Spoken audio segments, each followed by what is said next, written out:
guys, it's Andy, and this is going to be episode 2 of Horror Talk, where we're going to be talking about the 2003 remake of Texas Chainsaw Massacre. So, this has an IMDb rating of 6.2 out of 10, which, in my opinion, my humble opinion, is baloney. I give this one, personally, because I'm doing a little, star system for my rating.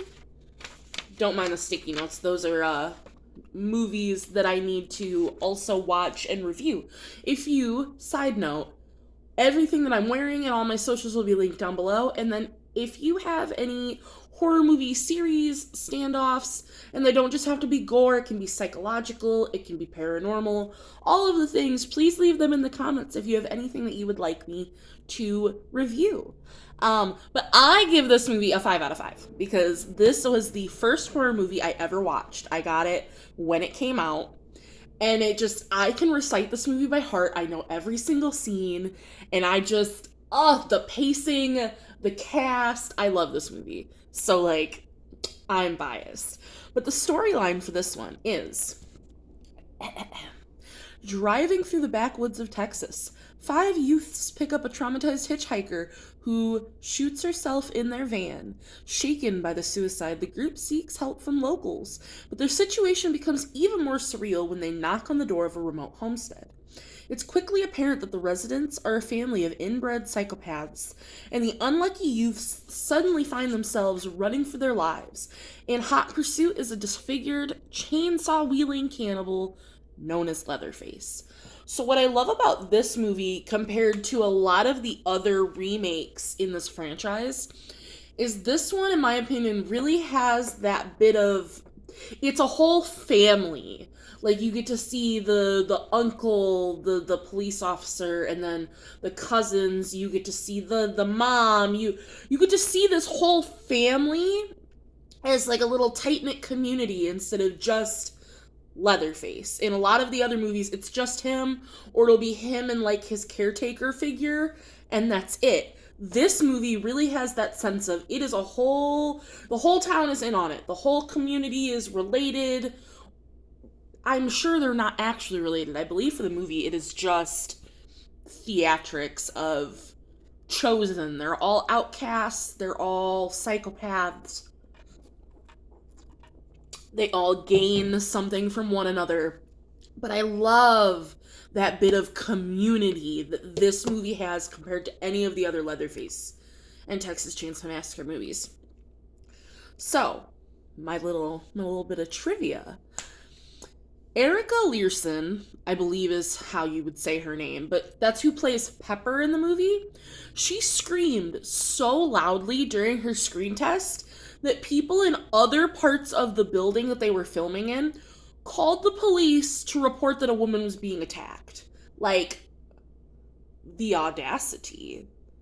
My thing is, if you're filming in a building with other things going on, wouldn't you tell them, hey, we're filming a horror movie, so if you hear some crazy shit, it is what it is. But that's just me. I just find that very interesting, and finding the trivia for these movies was actually my favorite, because a lot of these trivia facts, I picked through a lot of the things that I didn't know about either, and it's given me so much more appreciation for these movies as well.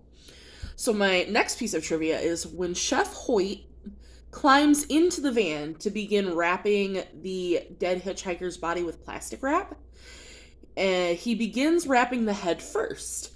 And then moments later, he's still wrapping the head, but her whole body is wrapped. So it's one of those, it wasn't edited very well. And then also, the actor, I don't have it on here, but he wraps one of the actors' heads in plastic wrap for the shock value. And then they did that.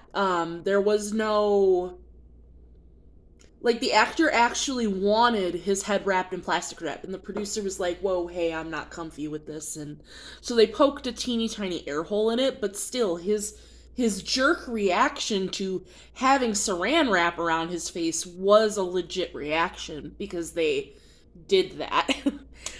And then my last little piece of trivia, which I found the most interesting because for me, the movie is characterized like the very beginning of the movie has the song Freebird from Leonard Skinner.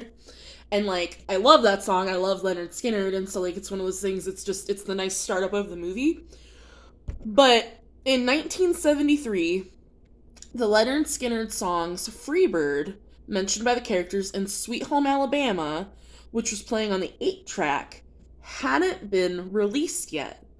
They were both in the process of being written in 1973. So I just find that interesting that, like, it's one of those things where the remake was good and the songs portrayed, like, they went well with the scenes and what was going on. But if you wanted to be factually correct, they wouldn't have come out yet for the timing of this movie. And so it's just one of those little things. Like, is it a big deal? No, not at all. But I love that little bit of like, like, why they could have picked songs that would have actually been out for when this was, you know, supposedly be happening, because, you know, it's based on a true story here. But yeah, it's just a very interesting little piece, little tidbit of information. I leave these out so that I can put my 5-star rating. And then we have the kill count. So there are 1, 2, 3, 4, 5, 6, 7, 8. There are 8 deaths in this movie.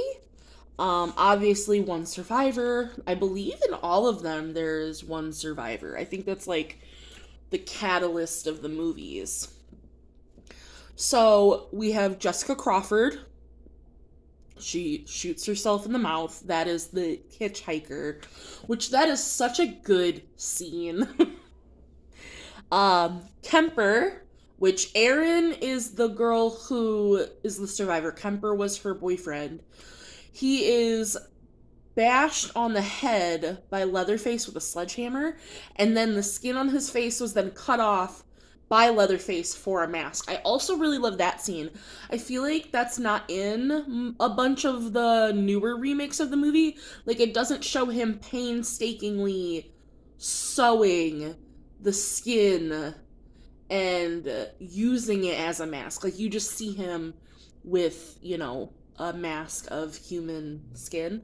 But, like, they don't show the ins and outs of that in other movies like they do in this one, which I love.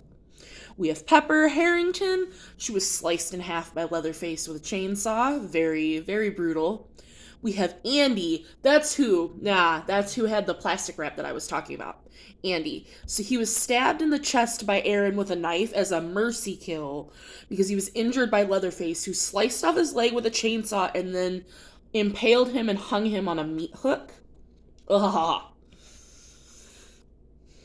That would suck. Like, if you're gonna kill me, just get it over quickly. Like, just the thought of being hung up and to just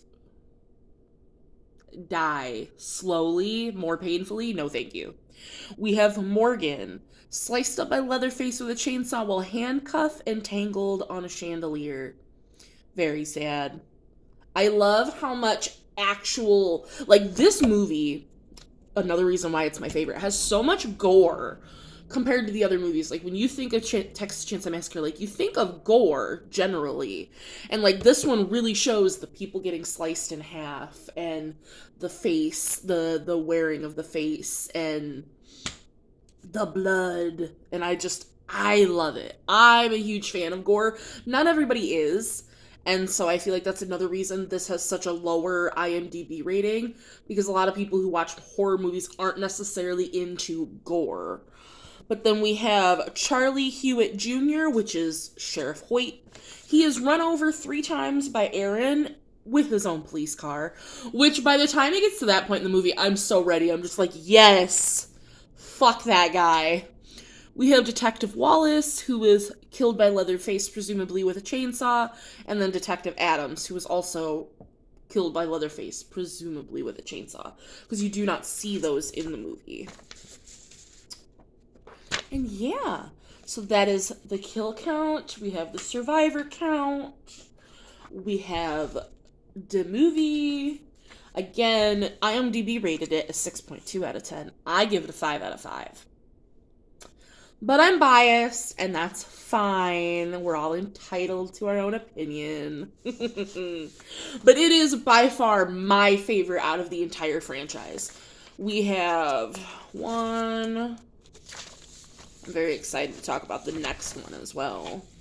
We have 2, 3, and then 4. We have 4 more Texas Chainsaw Massacre movies to go over.